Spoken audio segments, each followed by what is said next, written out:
It's that time of year. It's the Locked On NFL Mock Draft Special. Our hosts decide for all 32 teams who their next cornerstone player will be. Who will reach? Who will fall? Find out now. Here we go. We're back with episode 3 of the 2025 Locked On NFL Mock Draft Special. The most comprehensive mock draft you'll find is even bigger and better again this year. The 7-episode series will take you through the entire first round of the NFL draft. Unparalleled insight from all of our local experts of all 32 teams right here at the Locked On Podcast Network. Your team every day throughout this binge-worthy special. You'll get each selection and an inside look from all 32 of our local NFL shows. We'll also get team building insight from the draft dudes, Kyle Krabs and Joe Marino of Locked On NFL Scouting, and fantasy insight from our Locked On fantasy experts for some of the biggest selections in this year's draft. And the final episode will be an NFL squad reaction to the mock draft, providing insight and maybe some insults, guaranteed some insults from a group of our Locked On NFL local experts on this year's selections. And of course, we are your hosts. I'm Brian Peacock, NFL analyst, co-host of the Peacock and Williamson NFL show and Locked On 49ers podcast. Here with me are a fantastic panel. My co-host, former NFL scout, Matt Williamson from PNW.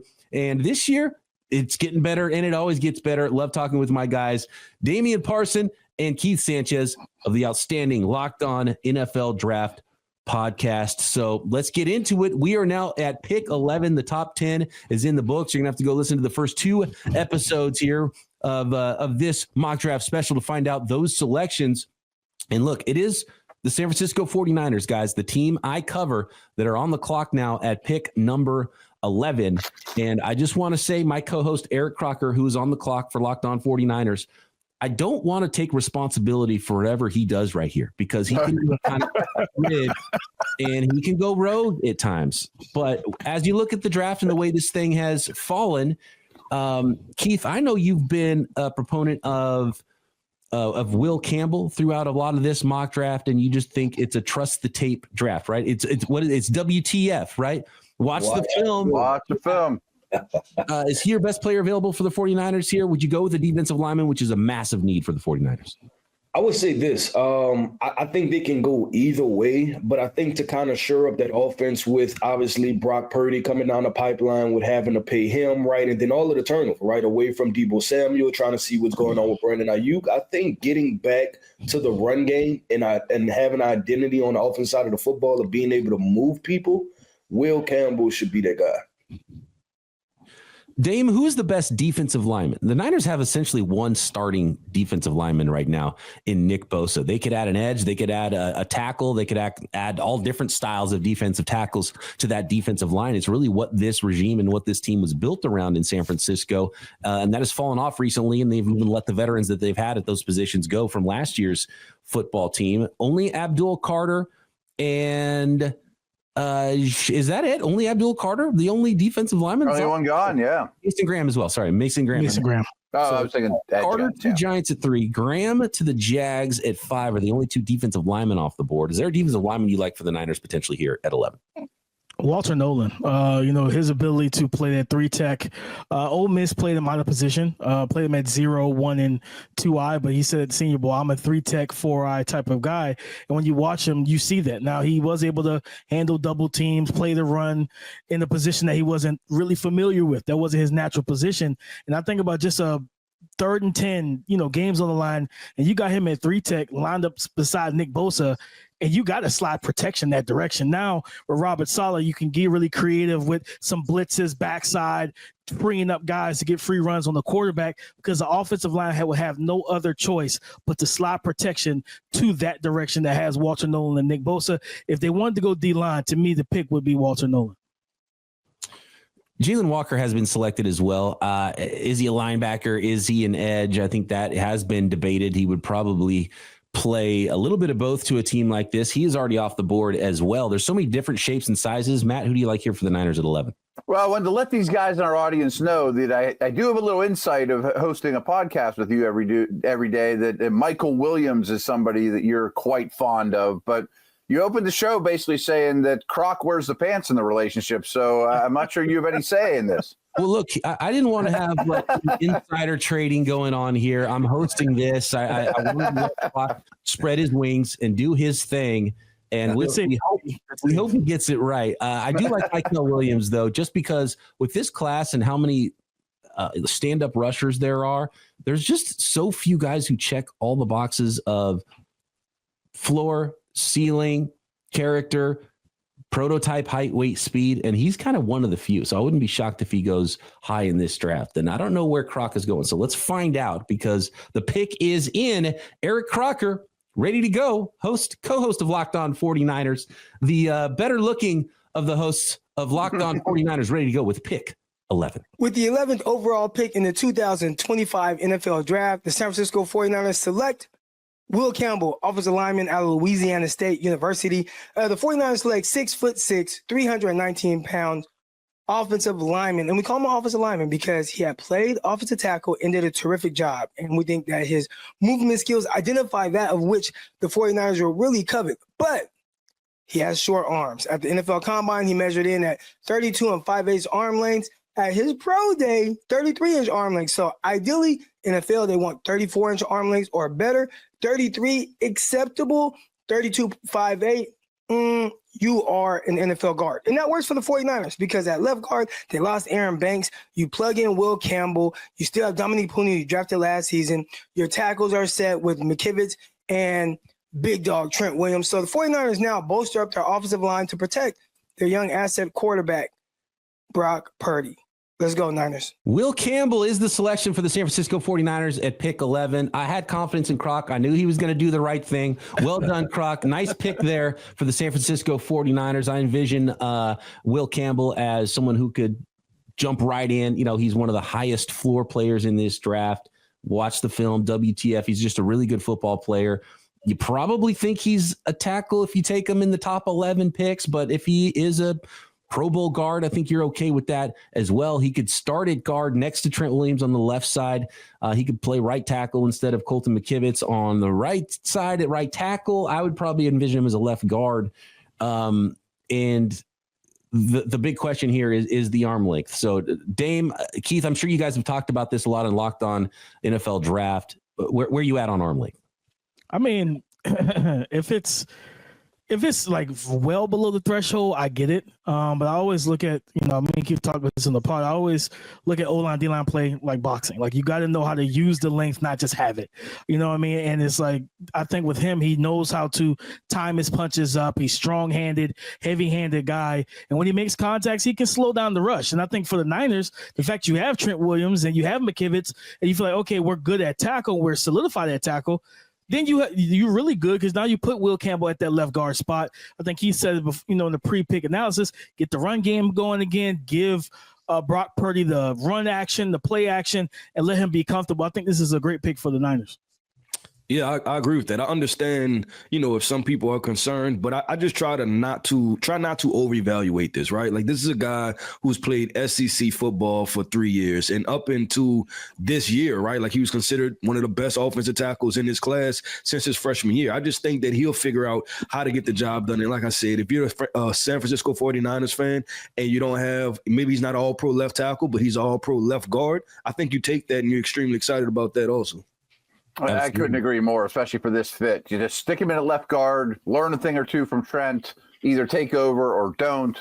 But I will say, if you watch his tape against Landon Jackson, and a very long edge player, it gave him problems. And he's going to have more of those body types to go against next year and going forward than he did in the SEC. And Kennard at South Carolina as well, who measured in with 34-inch arm length. So, there might be something to it. It's not nothing. But he did get that 33 inches at the pro day, which I think was very important for him, and lands himself a top 11 selection here with the San Francisco 49ers. That brings us to the Dallas Cowboys, who are on the clock at pick number 12 as the board has fallen. What do you like for the Dallas Cowboys? I could see them going in a number of directions here. Matt, we talk every single day, but I think the Cowboys are one of the teams that we're having a little bit of trouble figuring out here at pick number 12. I just think they have a lot of directions they could go. I mean, there's multiple places on defense. Mazi Smith has not worked out at D tackle. Another edge guy opposite Parsons. The back seven is far from secure. Another offensive lineman wouldn't break my heart. They've been linked to running backs forever. but I think I would go with some sort of pass catcher. I mean, I think both Tet McMillan and Golden, very different, would both be fine complements to Lamb. I agree with that. I think they also could look at, I think Will Johnson's still on the board. They need a corner. Yeah, Trayvon Diggs coming off the ACL. Deron Bland, was able to be a ball hawk, but like when you're not catching interceptions, how are you playing at the cornerback position? They can still go defense here as well. But I'm kind of I'm in lockstep with Matt. They got to get another receiver, pass catcher pillar, whether it's tight end, receiver. It can't just be CeeDee Lamb and Dak Prescott. Jerry Jones has to get out of his own way and make the right selection here. If they went wide receiver, who's the best fit? I would have liked Tet McMillan, probably, if you're just putting puzzle pieces together with CeeDee Lamb. He did go earlier in this draft to the New York Jets at pick number 7. Keith, do you like a fit for the Dallas Cowboys here, whether it's a wide receiver or maybe another position? Yeah, and the best fit for them, because they're sitting at 12, right? And Travis Hunter is off the board if you want to put him at wide receiver, and Tet McMillan is already off the board. The best fit is the best player, right? And you have to go with Matthew Golden. I think this guy is just scratching the surface of what he could be. Everybody, I think, is afraid of the production part because he was a back half of the season guy. But I just want to talk about, think about it, right? Isaiah Bond transferred in to this program also, right? And I think the coaching staffs entered the year with Isaiah Bond potentially being the number one guy. And I think they got halfway through the season and realized, wait, this Matthew Golden guy is pretty doggone good. And they started drawing up plays for him as the number one player. I think that's why you see the back half of the production spike and take off of Matthew Golden. I think we're just scratching the surface of what Matthew Golden could be. I think he's a great complementary piece to CeeDee Lamb. He could be the vertical stretch guy, but he can also work in between the numbers too. Well, let's find out. Marcus Mosher ready to go with the picks with the Locked On Cowboys. Will they go with the running mate for CeeDee Lamb on offense or Micah Parson on defense? Pick number 12 is in. Locked On Cowboys. With the 12th pick in the 2025 Locked On NFL mock draft, the Dallas Cowboys select wide receiver Matthew Golden, Texas. The Cowboys have been searching for a number 2 receiver to pair with CeeDee Lamb for the past several years, and they finally get one here with Golden. While he's not the most consistent, reliable, or productive receiver, he does provide something that this Cowboys offense has been missing for the last several years, and that's speed. Golden ran a 4.29 at the NFL Combine. And while he doesn't always play to that speed, you do see the big plays that he can make on tape. The Cowboys are obviously hoping that Golden can be a better receiver in the NFL than what he was in college, but Golden provides them a big-time athlete that can help stretch the field in Brian Schottenheimer's offense. The Cowboys stay in state. University of Texas wide receiver Matthew Golden.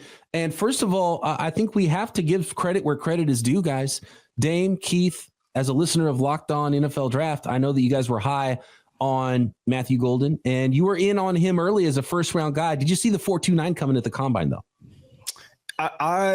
The 4.29 is amazing, right? I would have believed that he was a 4.3 guy, and I think what happened was the same thing that happened with Xavier Worthy last year, right? Quinn Ewers, just his deep ball, being able to push the ball 50, 60 yards down the field. I think that kind of made Matthew Golden have to slow up, right? And it was the same thing for Xavier Worthy. So 4.29, I wasn't expecting that, but I thought he was a 4.3 guy. I seen the speed, definitely. I just got to chime in, though. Watching the Combine, when he ran it, I think he was as shocked as everybody else. He's like, I'm not running again. I'm done. You did. Matt, that's when you just go ahead and run home, man. You run. Yeah, like, I knew that all along. I'm done. Pull that Coach Prime and just run to the limousine, go back to your hotel room, book your flight and go home. Yeah, when you watch the tape, you see speed. You just don't see him be able to open up his speed to a full capacity. I think he laid it out there like Quinn Ewers is an accurate quarterback, but he doesn't get the ball unless it's an anticipatory throw. It's one read, get it out there early. He's not able to really push it the way those guys can keep that speed and stay stride up and be able to just run underneath the ball. Keith told me about him off of summer scouting. I got eyes on him, and I'm like, yeah, this might be the best receiver at Texas. And then he went to the college football playoffs and absolutely ripped it up. Yeah, that speed is just kind of the extra credit on the resume for Matthew Golden, who really is going to make his money, I think, with the way he breaks off his routes. And that's what I love about his tape there. So the Dallas Cowboys get themselves a speedy wide receiver at pick number 12. Next, we've got the Miami Dolphins pick number 13. And I know there's been some conversations about trades behind the scenes. We'll see if one of those pops up on today's episode of the Locked On NFL Mock Draft Special. This episode of the Locked On NFL Mock Draft Special is brought to you by Gametime. There's nothing like the atmosphere of an NBA playoff game. Every bucket, every defensive stop, every moment feels huge. It's electric in the arena, and with Gametime, you can be part of it without the stress of last-minute ticket hunting. Even when demand is sky high, prices on the app actually go down as tip-off gets closer, and their last-minute deals can save you up to 60%.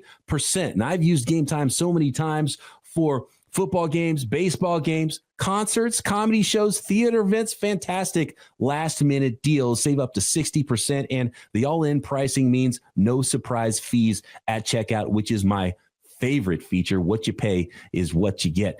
So take the guesswork out of buying tickets with Gametime. Download the Gametime app, create an account, and use code LOCKEDONNFL for $20 off your first purchase. Terms apply. Again, create an account and redeem code LOCKEDONNFL for $20 off. Download Gametime today. Last minute tickets, lowest price guaranteed. A lot of drama involving the Miami Dolphins and their current wide receiver situation. Talking about speedy wide receivers, Tyreek Hill. Could he be on the move either before, during, or after the NFL draft? The Dolphins are up next in the mock draft with pick number 13. Kyle Krabs of Locked On Dolphins standing by with the selections. Matt, Dolphins, pick 13. Do you like a need? Do you like a specific player here as we get through this mock draft into the teens? Not another team that does not have a shortage of needs. I mean, I think it's probably a little early to take the first safety off the board, but man, it'd be nice to find a Holland replacement. They never really properly replaced Christian Wilkins at defensive tackle. If you pull up the depth chart at D tackle, it's really, really light. Wig and I had Locked On NFL every Friday. We joke all the time that this team has too many Ferraris and not enough dump trucks. And by that, I just mean a bunch of speedsters, but they don't have the grinded out type players. And maybe you take the top guard on the board or Banks. I mean, O-line needs a lot of work, and Armstead just retired too. So I would lean somewhere on the O-line. Yeah, can I jump in there real quick, BP? If I'm the Miami Dolphins GM, right, it's just time to look at it and say, who's the toughest guy on the board, right? Yeah. Just who's the toughest, right? Who would I want to go to a bar fight with? I love that. And I agree with you, Matt, from bringing up the Christian Wilkins absence. And this may be a position that I would kind of look at Kenneth Grant, right? Do I take a big defensive tackle and somebody to kind of man the trenches? Oh, man, this is getting fun at this portion of the draft because I could see this kind of a pick and a lot of these picks coming up because I think a lot of these grades for teams are going to be very similar on a lot of these players in the middle of the first round and could go a number of directions. So the pick is in. I can't wait to see what Kyle Krabs does here. Pick number 13 of the Locked On NFL Mock Draft Special. Locked On Dolphins, ready to go. With the 13th selection in the 2025 Locked On NFL Mock Draft, the Miami Dolphins select defensive back Jahdae Barron from the Texas Longhorns. Miami has a vacant spot in their secondary after moving on from Kendall Fuller this past season, and they've struggled to get any traction going with former second-round draft choice Cam Smith. That leaves the Dolphins with the opportunity to add a diverse talent like Barron, who could potentially play in the nickel, he could play outside, or he could potentially play some safety. And with the Dolphins and how they like to change the picture on opposing quarterbacks last season, they often inverted coverages where nickel corners were pushing to play deep half or they were pushing to the flat, and then the corner would take deep half responsibilities. Or alternatively, they would play matchups and move some guys around and try to play skill set versus skill set depending on the week. So Miami needs more options in their secondary if they're going to make things bounce back the way they want it to and build upon a strong first season under defensive coordinator Anthony Weaver. Barron has the goods. He's got the versatility. He's got the football IQ, and he's got the tackling skills to be an asset regardless of where the Dolphins choose to implement him. Back-to-back Texas products here at pick 12 and 13 in the Locked On NFL mock draft. Matt, you talked about defensive back and maybe too early for a safety. maybe he's not a safety. Maybe he's not a outside corner. Kyle called him a defensive back. He does meet some of the toughness criteria you talked about as well, Keith. But Matt, what do you think? Jahdae Barron, I struggle with this one because I think his best spot is nickel. Nickel is more valuable now than ever, but the league still doesn't draft these guys high. We saw Brian Branch go pick 45. Last year, we saw Cooper DeJean go pick 40. That's where I struggle with Jahdae Barron because I think he's a really good player, and he's probably worth a mid-first round selection. Will NFL teams view him that way is my question. You would hope the league learned their lesson from letting Branch and DeJean fall that far, and even Sanistril to a lesser degree. All really good football players, immediate impact. And Kyle obviously made really strong points, and he obviously has a big-time draft background as well as Dolphins, so he knows what he's talking about. I don't know that this would have been my toughest guy for the bar fight. Not that he's a wuss or anything, but he's a little bit smaller. And I also think that both lines of scrimmage probably were a little bit bigger need.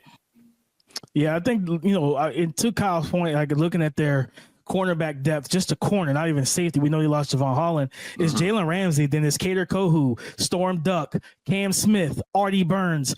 Yeah, it's kind of a weird cast of characters in that cornerback room, so I understand why he would want to go this direction. Walter Nolan still being available and knowing that you lost Christian Wilkins, I feel like that would have been and you talk about toughness and physicality and bar fights. This is a guy that could absolutely walk into that defensive line room and be your best interior defensive lineman. But Jahdae Barron, Swiss Army knife as a defensive back, good pick. Just, again, kind of could have worked the trenches a little bit. Look, Dame, we will not stand for Storm Duck disrespect here. Locked on NFL Mock Draft Special. Let's move along here to pick number 14 because Jake Arthur is standing by, and the Locked On Colts podcast is on the clock at the number 14 selection in the Locked On NFL Mock Draft Special. Keith, what are you looking at for the Colts? And look, if you have any other takes on any of the past picks, you can hit us with those as well. But the Colts have been really kind of locked into a tight end with this pick, which makes me think it's not going to happen because what we always expect and what becomes consensus before the draft usually gets thrown on its ear by the time we get to draft day. Yeah, 100%. I don't think there's been a team that's been mocked to a tight end, right, in the past 5 years more than the Indianapolis Colts have. So obviously tight end wise, I look at Colston Loveland. I absolutely love Colston Loveland, what he can provide for whoever the quarterback is, right, whether it's Anthony Richardson or Daniel Jones. But I also look on the defensive side of the football and just the Indianapolis Colts making strides forward, right? Do they try to get a linebacker, right? Do they try to get another edge rusher? So I think we're really at the point in the draft where a lot of these teams have a lot of different holes, and we can see them going multiple ways. So I'll probably obviously go tight end first, and then maybe some type of edge rusher. Linebacker with Jihaad Campbell. Losing EJ Speed was a big loss for them. You have Zaire Franklin. I know that Campbell had, I think it was a torn labrum. He had the surgery. If you get the all clear from the medicals that he's going to be ready for training camp, everything like that, I think he puts hit that pairing of him and Zaire be really good for that second level of that defense. And they need somebody that can play the run, hit the edge, blitz, and drop off in coverage. And Jihaad Campbell can do all of it. A massive scheme coordinator change for the Colts on defense. So you could always think almost any spot there would make some sense. And I understand tight end, but isn't Pittman, Downs, Pierce, et cetera, enough for a team that's going to be a run-centric Jonathan Taylor running quarterback type of team that also just lost their starting center and guard? Maybe a Booker here just to run behind and bully people? No, 100%. I think that's a good point too. And I mean, with those receivers, you gotta. That tight end room was like probably one of the worst in the league. It's it's a very, very rough group. But like you said, getting a guard like Tyler Booker, maybe a Gray Zabel, somebody to the influx, inject some athleticism, some strength, some versatility on that O line. They got a couple different directions they can go with this pick.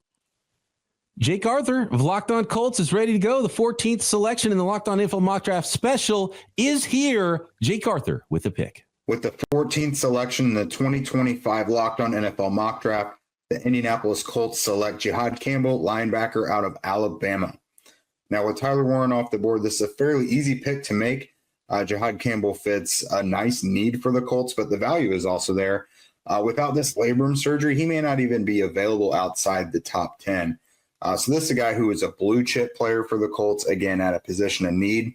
He plays off-ball linebacker at an elite level. He rushes the passer better than most off-ball linebackers, moves very well out in space. We love the tenacity that he plays and the assuredness of what he sees.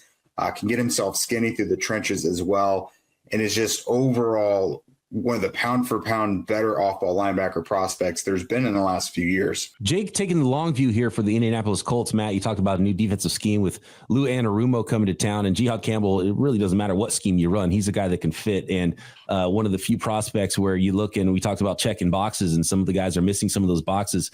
You know, there's the labrum concern, but as far as height, weight, speed, and what kind of player Jihaad Campbell can be, scheme fit, there's no questions there. No, and Damian nailed it with this. I mean, I think it makes some sense. You know, you're going to bring in a new coordinator, give me a guy that I can go, probably green dot him. I don't know if that would happen or not. Who knows? But I mean, just a versatile middle of the field piece that can also come off the edge. Sure, it adds up. What's the scouting report on Jihaad Campbell, guys? Is he that type of? You start looking at his height, weight, speed, and measurables, and you're like, he's on the borderline of freaky. Does he match up with some of the top linebackers in the NFL? Yeah, I'll say from a pass rushing perspective, I think he's just scratching the surface of what he could be. I think if you go back to the LSU game, that was the game that really opened my eyes to it. Like, hold on, like this might be one of those guys that we don't talk about moving down right to the edge rusher position in the same light with Abdul Carter and Jalen Walker. Maybe he's much like Michael Parsons, where he enters the NFL and he's a solid off-ball backer, but he puts on a little weight, right? Keeps the explosiveness, and then we look up and he's a double-digit sack guy because he's playing the edge rusher position. I like Jihaad Campbell a lot. I think there's a lot there to him. Yeah, versatility is his thing, and I think for me, BP is I'm going to use him based on the offense we're facing. Like if we're playing the pass happy offense that targets the middle of the field, this guy can drop back in coverage. He gets good depth. He reads routes well, and he can also pick the ball off. He talked about that LSU game. You go into the low red, and you got receiver in the slot working and running a route against him, and he blankets it. So his ability to be a three-down player, but a multifaceted player, kind of like that 5-tool baseball player, he can give you a little bit of everything. I think that's what Jihaad Campbell gives you. Look, and I might even buy the argument that Jihaad Campbell is actually what people are talking about Jalen Walker being, because I think he's got more utility as a pure linebacker and also brings some of that ability as a pass rusher. Just wasn't quite featured there as much at Alabama as Jalen Walker was at Georgia. So a player I've come to like quite a bit in Jihaad Campbell with his varied skill set and physical attributes, and actually threw down a 40 time, unlike Jalen Walker. So what's he trying to hide? Let's talk about pick number 15. Where are we? We're at the Atlanta Falcons. We're rolling on here. Pick 15 in the Locked On Mock Draft Special. Matt. BP, do you mind if I just hijack this for a second? Oh, yeah, by all means, please. Okay. You do this every day on Peacock and Williamson. That's true. I'm good at interrupting you. They were only one team had fewer sacks than the Falcons last year. I mean, that's not great. But listen to this. Over the last 5 years, the Falcons have the fewest sacks in the league. Not super surprising. Over the last 10 years, the Falcons have the fewest sacks in the league. Pretty surprising. Over the last 20 years, the Falcons have the fewest sacks in the league. A lot of our listeners don't even remember that far back. Can we generate some pass rush any way possible, please? I'm in. So, Dame, Keith, who is it? Who is the best pass rusher left at pick 15 for the Falcons? I'm gonna jump in real quick, and I'll say, Matt, I appreciate your stats, and the Falcons may be on a different brand of football, right? They may think that not sacking the quarterback, and they're playing mind games by saying, you know what, we're not gonna even hit you. That's some hell of a stats to lead the league in the last 20 years of not sacking the quarterback. But man, the best pass rushers available. I think this can go to what do you want and need, right? Especially for the Atlanta Falcons. And I look at them and I see a guy potentially like Mike Green, right? A guy that can do it all. We've seen he had the big time play at the Senior Bowl, right? When he blew up, I believe that was Josh Connolly. They need a well-rounded player. In the past, they've drafted guys like Arnold Ebiketie, who've been kind of fastball guys, right? But they didn't have the power to them. So I think you want to get a guy that has some speed, that has some power, that can convert speed to power, and has the upside to be a double-digit sack guy. Yeah, it's Mike Green for me as well. I think for me, it's the process. This young man knows how to get after the quarterback. You could tell he has a plan. He has a variety of moves too. Now, not just a speed to rush, a speed to power bull rush, but also dip and bend around the edge. He throws a nice ghost and dip move around the end as well. And then if you turn on that Ohio State tape, right, it's usually when those kind of smaller school guys, what do you do against big time competition? He has one of the cleanest spin moves in this group of pass rushers, man. So I think Keith can attest this. I've been pounding the table for Terry Fontenot to leave offense alone and go get an edge rusher. It's been bad since John Abraham left. It's time to fix this problem. And we're ready to go. Aaron Freeman, what is the pick? Locked On Falcons host, ready to go at number 15. With the 15th selection in the 2025 Locked On NFL Mock Draft, the Atlanta Falcons select Mike Green, edge rusher, Marshall. By mission, finding the Atlanta Falcons a pass rusher that they can build around for the future. Falcons finished 31st in sacks last year, and it doesn't matter which parameters you look at, whether it's 5 years, 10 years, or 20 years, the Falcons have been the NFL's worst pass rush in terms of getting sacks. Their disease is pressuring the quarterback, and hopefully their cure is Mike Green, the nation's leading sack artist with 17 last year in Marshall, and the hope is that production will translate directly to the next level. Initially, I wasn't that sold on Mike Green, given a lot of his production came against a lower level of competition, but he has absolutely convinced me through this pre-draft process, starting with his performance at the Senior Bowl, the Combine, and through the pro days. I've steadily become more and more convinced that Mike Green is the guy that can begin this process to solving the Falcons' pass rush woes. Green alone won't do it, but he can become a defensive cornerstone for a team that just lost a defensive cornerstone and defensive tackle Grady Jarrett this offseason. And who knows, 5, 10, maybe even 20 years down the road, we'll be talking about the Atlanta Falcons having one of the NFL's best pass rushes. And it all begins thanks to this selection of Mike Green. It's all about sacks. And they got the guy with the most of them coming into this draft in Mike Green. I think everyone agrees that it was really the only way to go for the Atlanta Falcons here. To be honest with you, I love Mike Green. I think the way he's like water downhill is the way I see it. You know, he's got so many varied ways to get to the quarterback. And when his initial move is thwarted, he's got another move ready to go. He shows speed. He shows power. I think he's a great fit for the scheme in Atlanta as well. They can utilize a guy that could stand up, put his hand in the ground, do a lot of different things coming off the edge. So, Matt, maybe we might have to finally, and Aaron talked about that similar stat there. Yeah, he did. Falcons, look, you don't have to be the best. Just don't be the worst in the league in getting after the opposing quarterback, right? Yeah, and I think Aaron mentioned something like, well, maybe over the next 5, 10, 20 years, they'll be one of the best. I'm not sure I'm there yet, but this is a good start. Adding 17 sacks a year could absolutely help there. There's some off-field stuff as well, guys, with Mike Green, which makes it difficult to kind of place him. But as far as the tape, do you see him as an easy top 15 guy? Yeah, so easy top 15. I would say I see him as a top 15 guy. And I'm glad you brought that up because the rest of the guys that's on the board, right, is, James Pierce, right? And there's obviously conversations around him. But then you jump into Shamar Stewart and Michael Williams, and those are projections, right? I'm hoping that this guy develops into something. So I think what Aaron did, he sat there and he said, hey, who is the proven pass rush guy, right? Who checks the most boxes for me? And that was Mike Green at the moment. And I agree with the pick and in this situation. Yeah, top 15 for sure. And I think also keep an eye on, if you pair Mike Green with Braylon Trice they drafted last year, you might have yourself a pass rush dude that can get you from being, 32nd in the league to maybe 22nd. Hey, there we go. Jump into the middle third of the NFL in sack production. And look, they've had plenty of projects too. So get the guy who's already developed with pass rush skills is pretty important for the Atlanta Falcons. Up next, we got the Arizona Cardinals. They're on the clock. The outlook for the Cards feels like it's finally on its way up. And let's see if they can keep the momentum going in the 2025 Locked On NFL Mock Draft Special. This episode of the Locked On NFL Mock Draft Special is brought to you by LinkedIn Jobs. As a small business owner, your work doesn't end when the clock hits 5. Your business is always on your mind, which means when it's time to hire, you need a partner that works just as hard as you do. That's where LinkedIn Jobs comes in. When you clock out, LinkedIn clocks in. LinkedIn makes it easy to post your job for free, share it with your network, and get qualified candidates all in one place. If it was just that easy for NFL teams to find the exact right candidate for all the positions they're trying to fill. And when you post your job, LinkedIn's new features can help write job descriptions, quickly get your job in front of the right people with deep candidate insights. And here's a pro tip: add the hiring frame, the hashtag hiring frame to your profile picture to double your reach to qualified candidates.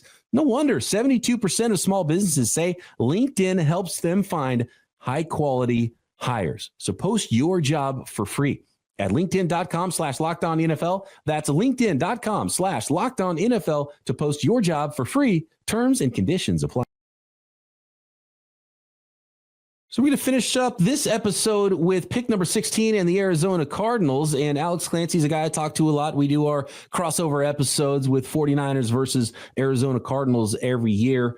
And Clancy is another wild card here. And so I don't know what direction Alex Clancy's going to go for the Arizona Cardinals. I think there's still plenty of needs on this team. But Matt, I would probably lean toward the defensive side of the football. Yeah, I still think almost every level the defense could use attention. I give this franchise a lot of credit, though. I mean, over the last 2 years, this regime took a talentless team to respectability, and they put a lot of resources and draft picked in the O-line. Maybe one more guard, Booker comes to mind, would complete that side of the ball, but really maybe just best defensive player available, whoever that might be.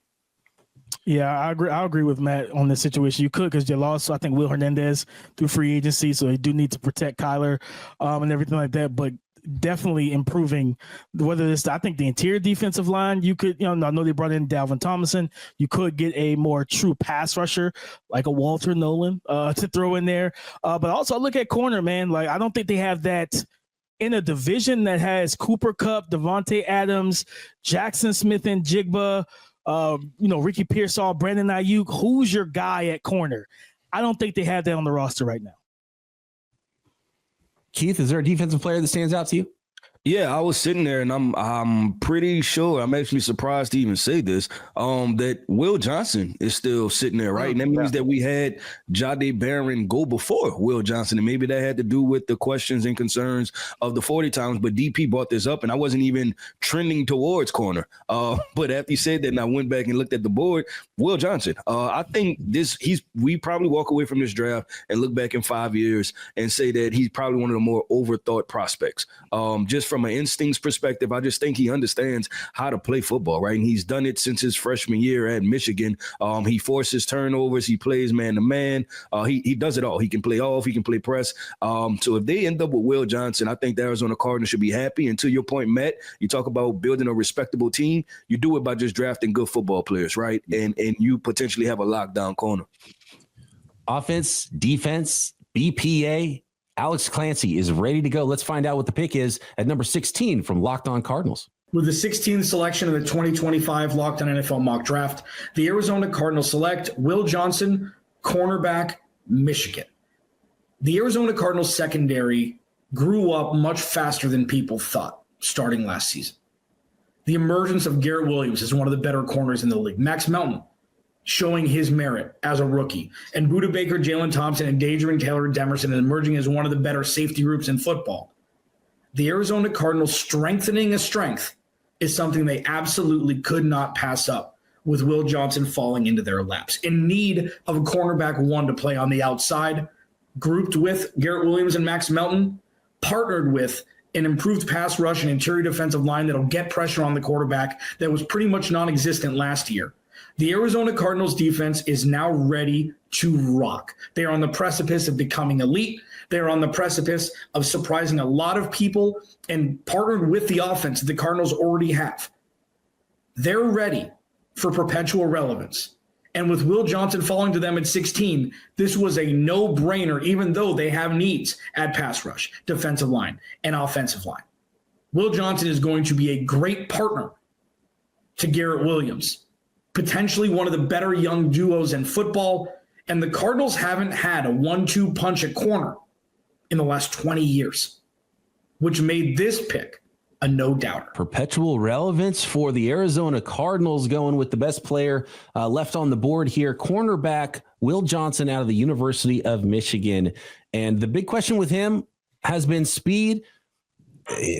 Declined multiple times, whether it was a tight hammy or whatever at his personal workouts and pro days, to not run a 40-yard dash time. Dame, Keith, Matt, correct me if I'm wrong, I can't remember a first-round cornerback that didn't have a 40 time. Does that worry you at all? I know this is a big WTF, watch the film draft, Keith, but no 40 time for a corner is interesting.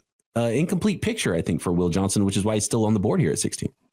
Yeah, selfishly, right, as a talent evaluator, you want as many data points as possible, right? But we have to ask ourselves, is this becoming a trend, right? Because last year was Marvin Harrison Jr. without the 40 time. Then this year, I mean, it's Will Johnson, but it's also Ashton Genty, right? And we're still seeing these guys go high. So it's unfortunate. Would I like to see Will Johnson run a 40 time? Yes, but I have plenty of matchups of him versus Marvin Harrison Jr. In college, right? Just if I'm looking for a baseline and a foundation to kind of go off of. What if they're both slow, though? Because he didn't run a 40 time either. That's the question, right? That's the question. I'm the 40 time, of course, like I think he put it perfectly. You selfishly want to see him run it. The thing I have with the 40, and I've talked about this a lot, these guys are in track stance. When are you ever in a track stance as a corner on the NFL field? The only time that translates for edge rushers. They're actually in that stance when they play. I don't worry about it as much if it doesn't show up on film where you're getting beat vertically. I can't remember which game it was. He had a rep where he's on the backside of the play and he runs the play down from backside, catches up to the ball carrier and keeps him from scoring a touchdown. If that doesn't show you that he does have some quality of speed, I really don't know what does. Watch the film, WTF. How about 3 letters, GPS? Like, you ain't slick. You seem to know how fast you are, right, Matt? And when are we going to normalize getting that information to everybody in the world about the GPS times? Yeah, I mean, running at 40 is so much different than running on a football field. Maybe 10 years from now, they don't even do it. Who knows? But to Keith's point, before the pick was made, the fact that Will Johnson's still there, it's kind of a gift. Just take it, you know? Mm-hmm. Let's check in with our team building experts. Locked On NFL Scouting Podcast, the Draft Dude, Joe Marino, the other Draft Dude, Kyle Krabs, who already made a pick on this episode, for their thoughts on picks 11 through 16. Kyle, got some surprises here, and one that stands out to me is the Colts selection of Jihaad Campbell, the linebacker out of Alabama. I love Campbell, and he's a player that I just haven't been thinking about as an option for the Colts, but they've actually had quite a bit of turnover in that line room over the last several seasons, and now you've got one heck of a running mate here for Zaire Franklin with Lou Anarumo taking over this defense. You know he likes those big linebackers. And I'll tell you what, Campbell's got a lot of range to complement the size and the downhill ability. So that's a very fun, versatile chess piece to add to that defense, and kind of excited to see how that comes together. That was a surprise pick that I actually kind of like. I think the biggest surprise for me out of this block is the 5 teams that all in succession passed on Will Johnson, cornerback from Michigan, who lands with Arizona at number 16. Great fit when you consider Jonathan Gannon. The entire identity of that defense last year was really forged in the secondary. You get a long-term answer there for whatever you want to end up doing with Sean Murphy-Bunting. They've made some free agent investments in the defensive front. So I like the way that this is now all coming together for them. But Arizona had to be tickled to get on the board at 16 and see Atlanta, who could have used another corner, and the Colts, who potentially could have made an argument is best player available won't fit. The Dolphins getting Jahdae Barron kind of helps this happen, where that fit for the Dolphins, a lot of added disguise and ambiguity with their coverage shells, and Barron just kind of gives them a little bit more than that with Will Johnson as compared to him just authentically being an outside guy. But then Dallas with the Trayvon Diggs injury, and San Francisco needs corner. So the board felt very favorably for Arizona here, and Will Johnson clearing all of those landmines makes for an awesome best player available fit for them. Yeah, no doubt. I think the Cardinals would be swooning if he was available at pick 16. That's a sprint to the podium moment for them. How about the 49ers? Offensive line, obviously a big, big need. They get Will Campbell. Will Campbell might be the best offensive lineman in this draft. Position flexibility. Who cares? Guard or tackle. Get him on the field. He's going to elevate that offensive line, a major position of need for the 49ers, and they might get the best offensive lineman of the class here in Will Campbell at pick 11. Locked On Fantasy Football expert Vinny Iyer has a favorite pick from this group of selections, and it's Matthew Golden, the wide receiver to the Dallas Cowboys. Here are his thoughts on Golden's fantasy impact. Matthew Golden going to the Dallas Cowboys is a very interesting pick for fantasy football in 2025. You already have CeeDee Lamb as the go-to guy for Dak Prescott, but he's a slot receiver, and they've missed some outside help there. Brandon Cooks has gone back to New Orleans, and you don't know what you're going to get from Jalen Tolbert, some of these other weapons. And Jake Ferguson, the tight end, is coming off a down season. So when you look at Golden's skill set, it complements what CeeDee Lamb does well, because CeeDee Lamb is a great route runner.